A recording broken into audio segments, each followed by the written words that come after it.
समझिए। सबसे पहला जो एक जगह है उसका नाम है बद्रीनाथ। उस बद्रीनाथ में एक जगह है संतोपत हिमानी। बद्रीनाथ के संतोपत हिमानी से एक नदी निकलती है जिसका नाम है धौली गंगा, विष्णु गंगा, और एक साइड से आती है धौली गंगा। तो धौली गंगा और विष्णु गंगा दो नदियां हैं। ये दो नदियां आपस में आके मिल जाती है विष्णु प्रयाग में। प्रयाग का मतलब होता है मिलन स्थल। तो विष्णु गंगा और धौली गंगा आके मिलती है विष्णु प्रयाग में, और यहाँ इनकी गहराइयाँ बराबर हो जाती हैं लगभग। जब दो नदियों के मिलने के वक्त में गहराई बराबर हो जाए तो उन नदियों का नाम चेंज कर दिया जाता है। यदि एक की गहराई ज़्यादा दूसरी की गहराई कम तो नदी गहरी वाली नदी के नाम से ही नदी आगे बढ़ेगी। तो यहाँ लगभग गहराई बराबर हो जाती है विष्णु प्रयाग में, तो नाम बदलकर इस रेड वाली नदी का नाम रख दिया जाता है अलकनंदा नदी। यहाँ से यहाँ तक ये रेड वाली नदी है अलकनंदा नदी। अब इसको ओवरव्यू में समझिए। अलकनंदा आगे बढ़ती है, आगे जाकर एक नदी आके मिलती है जिसका नाम है नंदाकिनी नदी। मंदाकिनी अलग है और नंदाकिनी अलग है। नंदलाला जो है नंदाकिनी नदी, नंदाकिनी नदी आके मिलती है तो वो नंदाकिनी नदी कम गहरी है, अलकनंदा ज़्यादा है, तो नंदाकिनी यहीं समाप्त हो जाएगी भूगोल के हिसाब से। अब ये भी जगह तो मिलन स्थल हो गया। मिलन स्थल को प्रयाग कहते हैं, चूंकि नंदाकिनी नदी मिली है इसलिए इसे कहते हैं नंद प्रयाग।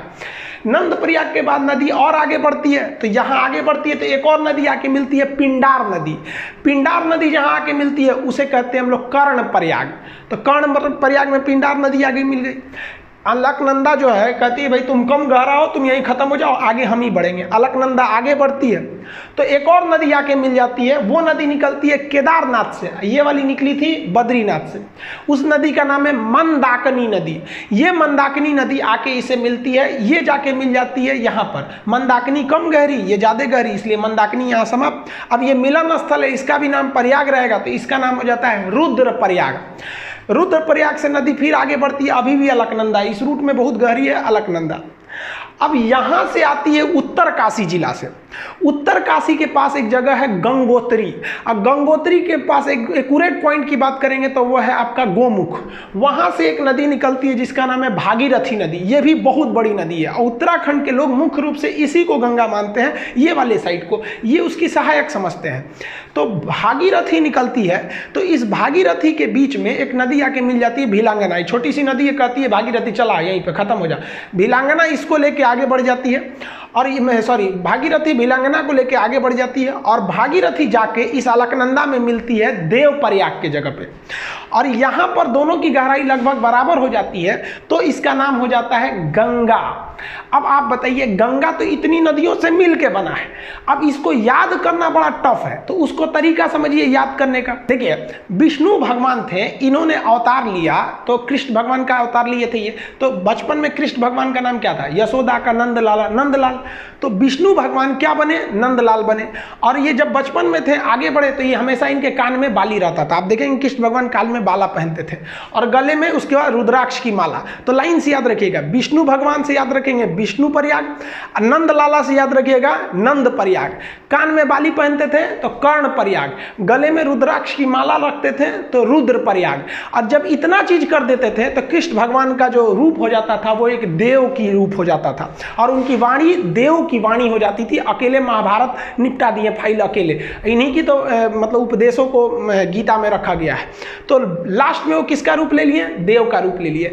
यही 5 प्रयाग है जिसे हम पंच प्रयाग कहते हैं। जो हिंदू धर्म के हिसाब से ये पंच प्रयाग घूमना बहुत ही शुभ माना जाता है, उसे अपने जीवन में ये पंच प्रयाग घूमना चाहिए। तो कौन प्रयाग हो गया आपका? विष्णु भगवान से याद रखिएगा विष्णु प्रयाग, नंद प्रयाग, कर्ण प्रयाग, गले में रुद्राक्ष की माला तो रुद्र प्रयाग, और सकल हो गया इनका किस तरह से देव की भांति इनकी रूप हो गई तो देव प्रयाग। यानी 5 प्रयाग को मिला देते हैं पंच प्रयाग। तो सीक्वेंस आपको याद हो गया। अब पिछले स्लाइड पे चलते हैं। यहाँ देखिए, ये वाला प्रयाग कौन सा होगा? विष्णु प्रयाग।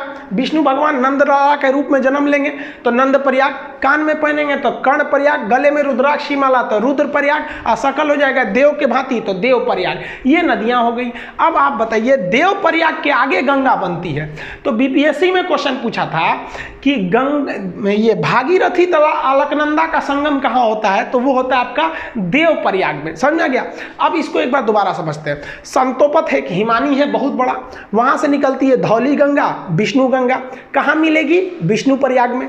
नदी का नाम हो जाएगा अलकनंदा। अगली नदी नंद प्रयाग, नदी का नाम रहेगा नंदाकनी और जगह का नाम हो जाएगा नंद प्रयाग। इसे भी अलकनंदा लेके आगे बढ़ेगी और अलकनंदा में आगे जाके मिलेगी पिंडार नदी।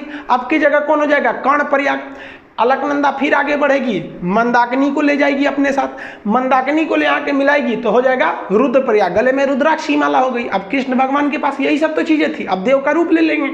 यहाँ पे भागीरथी आएगी अपने साथ भिलांगना को मिलाते हुए और मिल जाएगी देव प्रयाग में, और यहाँ से बन जाएगी गंगा। तो देखिए गंगा तो भाई साहब निकलती ही नहीं है, गंगा नदी बनती है इतनी नदियों से मिलकर। तो अगर आप ग्रुप डी खलासी चपरासी गैंगमैन सफाई कर्मी का एग्जाम देते हैं तो गंगा कहाँ से निकलती है? तो मार दीजिएगा भाई साहब उत्तरकाशी जिला के गंगोत्री के समीप गोमुख से। लेकिन अगर आप बड़े एग्जाम को देते हैं कमीशन लेवल का, पीसीएस यूपीएससी लेवल का, तो इतने छोटे लेवल का वो क्वेश्चन ही नहीं पूछेगा गंगा निकलती कहाँ से, क्योंकि उसको पता है कि भाई साहब गंगा निकलती नहीं है। गंगा एक बहुत बड़ा नदियों का एक पैटर्न है, ड्रेनेज पैटर्न है जिसे समझना पड़ेगा। देखिए उत्तराखंड के लोग गंगा को मुख्य रूप से भागीरथी को गंगा कहते हैं, और बंगाल के लोग भी गंगा को गंगा न कह के भागीरथी कहते हैं। और शास्त्रों में भी देखिएगा ना तो कई जगह गंगा को भागीरथी बोला गया है। आप बाहुबली का गाना सुनिएगा, जब वो शिवलिंग लेकर गंगा झरना के नीचे रख देता है, वहाँ एक गाना बजता है कि भागीरथी देख तेरे पास खुद शिव जी चले आए रे। तो आप इसको देखे होंगे ना, शिव तांडव वगैरह भागीरथी बोला जाता है। तो ये भागीरथी को लोग गंगा समझने लगते हैं और उस हिसाब से छोटे एग्जाम में बोल देते हैं कि उत्तरकाशी जिला के गंगोत्री हिमालय के गोमुख से निकलती है। जबकि आप ये कॉन्सेप्ट समझ गए, पंच प्रयाग यानी पांचों प्रयाग में कौन कौन सा सीक्वेंस याद करने का आपको हल्का सा यहाँ बता दिए। हालांकि एप्लीकेशन पे तो जब तक आप लोग क्लास के स्टूडेंट होंगे तो आपको पता होगा, ये सब तो पूरा याद ही करा देते थे। कैसे याद रखेंगे प्रयाग का जगह? तो ऊपर सबसे पहले होगा आपका विष्णु प्रयाग, विष्णु प्रयाग के बाद नंद प्रयाग, कर्ण प्रयाग, रुद्र प्रयाग और कृष्ण भगवान का रूप देव की तरह हो जाएगा तो देव प्रयाग। गंगा कहाँ बन गई? देव प्रयाग में बन गई। गंगा नदी जो पहाड़ी एरिया से निकलती है, तो यहाँ वाले एरिया में ना जो गंगा नदी, यहाँ मानव बस्तियां बहुत कम है, क्योंकि पहाड़ी एरिया है तो प्रदूषण बहुत कम है। और इस गंगा में ना एक बैक्टीरियोफेज पाया जाता है। बैक्टीरियोफेज एक ऐसा चीज होता है जो हानिकारक जीवाणुओं और विषाणुओं को मार के खा जाता है, इसलिए गंगा जी के पानी में कीटाणु वगैरह नहीं लगते हैं, वो बैक्टीरियोफेज की वजह से। आईबी का एग्जाम दिए होंगे तो पूछा होगा किसके वजह से गंगा जल में कीड़े मकोड़े नहीं लगते हैं, तो बैक्टीरियोफेज ऑप्शन सी पर था। तो ये ध्यान से रखिएगा आप लोग। और आजकल देखिए हम लोग की भी कुछ गलती है, गंगा नदी में जो क्षमता है उसको पुनर्निर्माण करने की, उसमें तो हम लोगों ने अत्याचार कर दिया। कानपुर से जब गंगा निकलती है एकदम गंदगी मचा देते हैं, तो हम लोग गंगा को कुछ ज्यादा गंदा कर दिया। वो तो लॉकडाउन हो गया तो जो हम लोग सोच रहे थे गंगा साफ करेंगे अपने से साफ हो गया। अभी थोड़ा सा ढील हुआ ना लॉकडाउन में, फिर गंदा करके हम लोग रख दिए। तो प्रकृति से हम लोग भी खिलवाड़ करते हैं तो प्रकृति हम लोग के साथ भी कर देती है कोरोना वगैरह देके। तो ये आप समझ में आ गया आप लोग को।